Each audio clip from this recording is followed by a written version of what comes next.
अस्सलाम वालेकुम, I am doctor Umair. आज की इस वीडियो में मैं आपको कुछ इंस्ट्रूमेंट्स दिखाऊंगा जिससे आपकी जो रूट कैनाल है उसमें आपको बहुत ज़्यादा हेल्प मिलेगी। और रूट कैनाल में अगर आपको कोई भी डिफ़िकल्टी होती है तो इन चीज़ों से आपको बहुत ज़्यादा आसानी मिल जाएगी। तो जो हमारा सबसे पहला इंस्ट्रूमेंट है वो है ये इंस्ट्रूमेंट। इसको DG16 प्रोब या एक्सप्लोरर भी कहते हैं। बेसिकली इसका काम ये होता है कि जब आप चैम्बर ओपन कर लेते हैं तो उसके बाद आप इसके थ्रू कैनाल्स की लोकेशन मालूम कर सकते हैं, कैनाल्स की एंगुलेशन मालूम कर सकते हैं। ये आपने अच्छी क्वालिटी वाला लेना है, क्योंकि अगर आप अच्छी क्वालिटी वाला नहीं लेंगे तो इसकी जो आगे से टिप है वो ही अगर टेढ़ी होगी तो फिर ये किसी काम का नहीं रहता। और मैंने अपनी प्रैक्टिस में ये तकरीबन 5 रखे हुए हैं, हर रोज़ मैं यूज़ करता हूँ और ये बहुत मुझे जल्दी इनसे कैनाल्स मिल जाते हैं, कैनाल्स की एंगुलेशन पता चल जाती है। और जब ये मेरे पास नहीं था तब मैं सिंपल फाइल्स के थ्रू कैनाल ढूंढता था, मुझे बहुत ज़्यादा प्रॉब्लम होती थी। और दूसरा मेरी फाइल्स भी टेढ़ी हो जाती थी, अगर वो कैनाल मुझे ना मिल रही हो तो फाइल्स मेरी टेढ़ी हो जाती थी। तो ये एक बहुत अच्छा इंस्ट्रूमेंट है। अगर आप हाउस जॉब कर रहे हैं या क्लिनिकल प्रैक्टिस में आपके पास ये इंस्ट्रूमेंट नहीं है तो ये ज़रूर 1-2 लेके अपने पास रख लें, और इससे आपकी बहुत जल्दी कैनाल्स, आपका बहुत ज़्यादा टाइम की बचत होगी।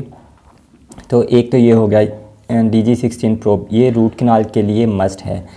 सेकेंडली, अगर आप मैनुअल RCT करते हैं, आपके पास एंडोमोटर नहीं है, तो आप एक ये जिसको रेसिप्रोकल हैंड पीस कहते हैं, आप ये यूज़ कर सकते हैं। ये मेरे पास कॉक्सो कंपनी का है। इसमें बेसिकली आपकी हैंड फाइल ही लग जाती है, हैंड फाइल इसके अंदर साथ अटैच हो जाती है। ये सिंपल पुश बटन इसका हैंड पीस है, यहाँ पे इसके अंदर हैंड पीस फाइल लग जाएगी।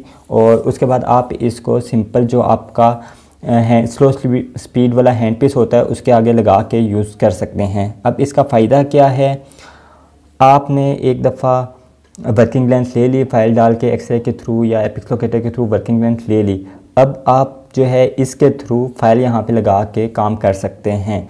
इससे आपकी जो प्रिपरेशन है बहुत जल्दी हो जाएगी।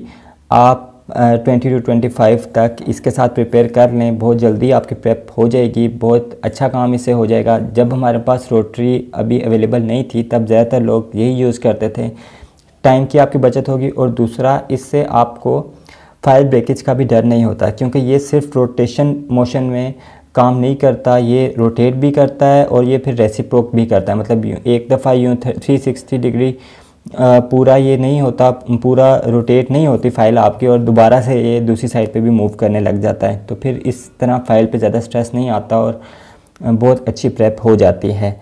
मेरा बेसिकली रूट कैनाल करने का तरीका ये है कि मैं जब वर्किंग लेंथ डिटरमाइन कर लेता हूँ उसके बाद मैं इसके साथ 8 या 10 या 15 नंबर फाइल मैक्सिमम इसमें यूज़ करता हूँ। और जब मैं एक ग्लाइड पाथ बन जाता है इसके थ्रू, उसके बाद फिर मैं रोटरी यूज़ करता हूँ। इस तरह मेरा बहुत ज़्यादा टाइम बचत हो जाता है। मतलब अगर मैं रोटरी फाइल भी मैंने यूज़ करनी है तो उससे पहले मुझे ग्लाइड पाथ बनाने के लिए जो मैनुअल फाइल्स यूज़ करनी है उसमें मैं ये इंस्ट्रूमेंट यूज़ करता हूँ। ये कॉक्सो कंपनी के मेरे पास अच्छी कंपनी है, अच्छा चल रहा है, अभी तक इसमें कोई भी प्रॉब्लम मुझे नहीं हुई। तकरीबन 1.5-2 साल से मैं ये यूज़ कर रहा हूँ सेम यही इंस्ट्रूमेंट। और इसको भी आपको प्रॉपर ऑयल करना पड़ता है हर रोज़। इसका मॉडल जो है वो CH12 है और 10:1 इसकी जो है वो घूमने की जो रोटेशन जो रेशो है वो है, कॉक्सो कंपनी का है। तो ये आप अपने डेंटल सप्लायर से ले सकते हैं। इसके बाद एक और जो हमारे पास अपर टीथ में सबसे ज़्यादा प्रॉब्लम होता है, हमें विज़न का प्रॉब्लम होता है। तो हम जो आम सिंपल जो मिरर यूज़ कर रहे होते हैं उसकी इतनी ज़्यादा अच्छी वो इनडायरेक्ट हमें विज़न प्रोवाइड नहीं करता। तो मैं बहुत ज़्यादा इसमें मैंने स्ट्रगल किया, तो फिर मैंने काफ़ी ज़्यादा रिसर्च की, मुझे पता चला कि ज़िर्क कंपनी के हैंड मिरर्स हैं जो कि बहुत ही मतलब जिनकी जो विज़न है वो बहुत ज़्यादा अच्छा होता है। ये ना आपको जो मतलब इनका जो आगे से जो मिरर है ये बहुत अच्छी क्वालिटी का ये चीज़ मिरर, और ये ऑटोक्लेव भी हो सकते हैं। आपकी जो डेंटल प्रैक्टिस है उसमें एटलीस्ट आपके पास 4-5 ये मिरर होने चाहिए जो कि आप रूट कैनाल में ख़ास तौर पे या उसमें कंपोजिट में आप यूज़ कर सकते हैं। ये हैं काफ़ी ज़्यादा कॉस्टली। अगर एक मिरर सिंपल मिरर आपको 200 का मिलता है तो ये आपको तकरीबन 1500 का एक मिरर मिलेगा। इसमें भी डिफरेंट क्वालिटीज़ हैं। सिंपल, ये सबसे सिंपल क्वालिटीज़ वाला मैंने लिया हुआ है।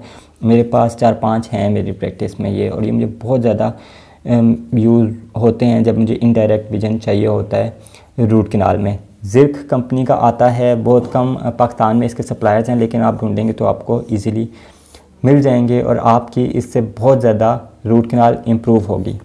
इसके बाद हमें जो प्रॉब्लम फेस करनी होती है वो ये फेस हम करते हैं प्रॉब्लम कि हमारे पास जो सिंपल, अगर हम इरिगेशन के लिए हाइपोक्लोराइड या फिर हम सेलाइन भी अगर सिंपल यूज़ करते हैं तो हमारे पास ये जो सिंपल 5 cc की या 3 cc की हम सिरिंज यूज़ करते हैं, इसके आगे से बहुत ज़्यादा ये जो नीडल है ये मोटी होती है। अब नीडल मोटी होती है तो ये पूरे एपिकल थर्ड तक जा नहीं सकती और इरिगेशन प्रॉपर नहीं होती। ज़्यादातर केसेस में ये सिर्फ ऑरिफिस तक ही हमारे इससे ना इरिगेशन हो रही होती है। तो अब इसका हल ये है कि हम इरिगेशन के लिए जो ख़ास तौर पे जो नीडल्स हैं वो हम लोग यूज़ कर सकते हैं।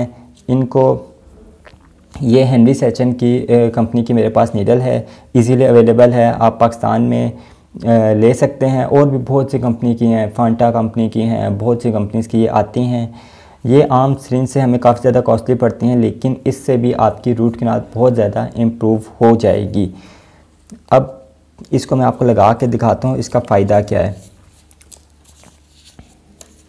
सिंपल इस तरह आपकी सिंपल सिरिंज में ही हो जाएगी।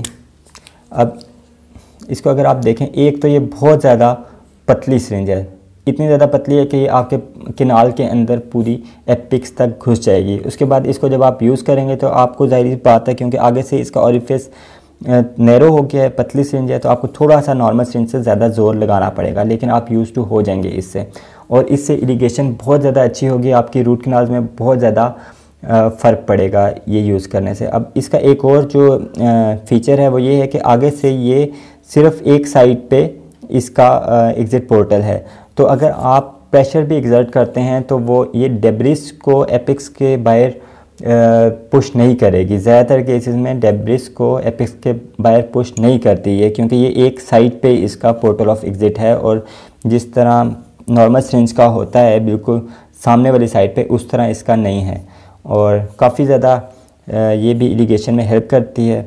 इसके बाद अगर आप इरिगेशन को इरिगेशन सॉल्यूशन को एक्टिवेट करना चाहते हैं तो उसके लिए जो एंडो एक्टिवेटर है हम लोग वो यूज़ कर सकते हैं, लेकिन वो बहुत ज़्यादा कॉस्टली है। एंडो एक्टिवेटर आपको 80 to 90,000 पाकिस्तानी रुपीज़ का मिलेगा, और फिर उसकी जो टिप्स हैं वो भी काफ़ी ज़्यादा, ये उसकी टिप्स होती हैं, ये भी काफ़ी ज़्यादा कॉस्टली हैं।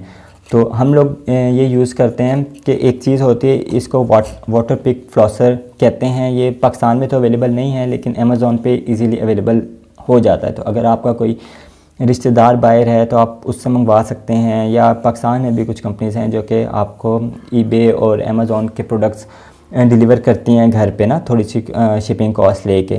तो ये मैंने 2-3 साल पहले ली थी एंडो ये वाटर पिक फ्लॉसर, मुझे तकरीबन पाकिस्तानी 5000 की पड़ी थी, और उसके अलावा मैंने एंडो एक्टिवेटर की ये टिप्स ले ली थी।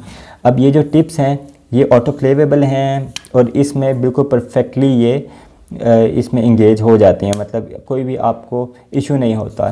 इसमें सिंपल सेल डलता है, आप इसको यूज़ कर सकते हैं। मेक श्योर जब यूज़ करें तो इसके ऊपर आपने फिल्म जो है वो जो बैरियर फिल्म होती है वो यूज़ करें, और क्योंकि ये सिंपल प्लास्टिक है, जो बायोग्रेड प्लास्टिक होता है उसका नहीं है, तो आप इसको ऑटोक्लेव नहीं कर सकते। ऑटोक्लेव वाली प्लास्टिक का ये नहीं बना हुआ। जो आप टिप है इसको ऑटोक्लेव कर सकते हैं, इसको आप रीयूज़ कर सकते हैं, और ये आगे से इस तरह सिर्फ वाइब्रेट करेगा। वाइब्रेट करने से क्योंकि जो आपका इरिगेशन सोल्यूशन होगा कैनाल के अंदर उसको एक्टिवेट करेगा, और ज़्यादा अच्छी इरिगेशन होगी। इसको भी आप कंसिडर कर सकते हैं।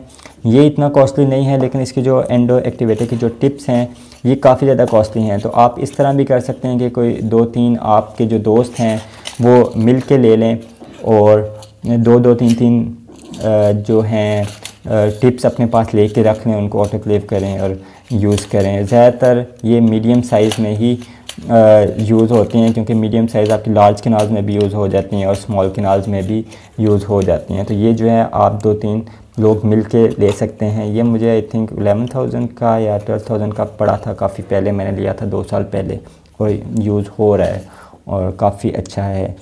इसके अलावा एक चीज़ जो हम लोग बहुत अंडररेटेड है डेंटिस्ट्री में, इसको टेफ्लॉन टेप कहते हैं। ये आपको किसी भी आम हार्डवेयर की शॉप से मिल जाएगी। प्लम्बर टेप भी इसको कहते हैं। अब इसका फ़ायदा ये है कि एंडो में इसका ये फ़ायदा है कि अगर आप 2 या 3 विजिट्स में एंडो करते हैं तो आप ज़ाहिर सी बात है कैविट के नीचे एज अ स्पेसर कॉटन डालते होंगे। तो उस जो कॉटन है ना, वो बेसिकली एक तो उसको निकालने में हम बर यूज़ नहीं कर सकते, दूसरा उसको निकालने में काफ़ी ज़्यादा हमारा टाइम ज़ाया होता है, तीसरा जो कॉटन है वो ऑर्गेनिज़म्स को एब्जॉर्ब करती है तो हमारे इन्फेक्शन के चांसेस होते हैं। तो उसके लिए सबसे बेहतर ये है कि आप इस तरह एक टेफ्लॉन ले लें। बहुत सस्ती मिलती है, 20 से 25 रुपए की या मैक्सिमम 40 रुपए की आपको एक ही मिल जाएगी। और इसके आप छोटे से बॉल्स बना लें और अपनी जो आपकी कैविटी है उसमें आप लोग यूज़ कर सकते हैं एज अ स्पेसर। इसको निकालना बहुत ही आसान होता है। आप सिंपल DG16 प्रोब से इसको निकाल सकते हैं कैविट, और इसके ऊपर आप कैविट कर लें। और कभी भी आपने कैविटी को ओपन यूज़ नहीं करना है। इस तरह आप जो है वो बना के छोटा सा बॉल सा बना के अपने कैविटी के अंदर यूज़ कर लें और इसके ऊपर कैविट रख लें। तो ये जो चीज़ें हैं ये हैं बहुत मतलब सस्ती चीज़ें हैं, बहुत इजीली अवेलेबल चीज़ें हैं। इनसे आपकी जो एंडो है उसमें बहुत ज़्यादा एफिशिएंसी आएगी, बहुत ज़्यादा टाइम आपका सेव होगा इन चीज़ों से। तो आई होप आपको वीडियो पसंद आई होगी। आपके लिए मैं और भी जो इजी इंस्ट्रूमेंट्स की चीज़ें हैं जो कि इजीली अवेलेबल हैं पाकिस्तान में और जिनसे आपका क्लिनिकल वर्क इम्प्रूव हो सकता है, उनकी वीडियोस लेके आऊँगा। चैनल को सब्सक्राइब कर दें। Thank you.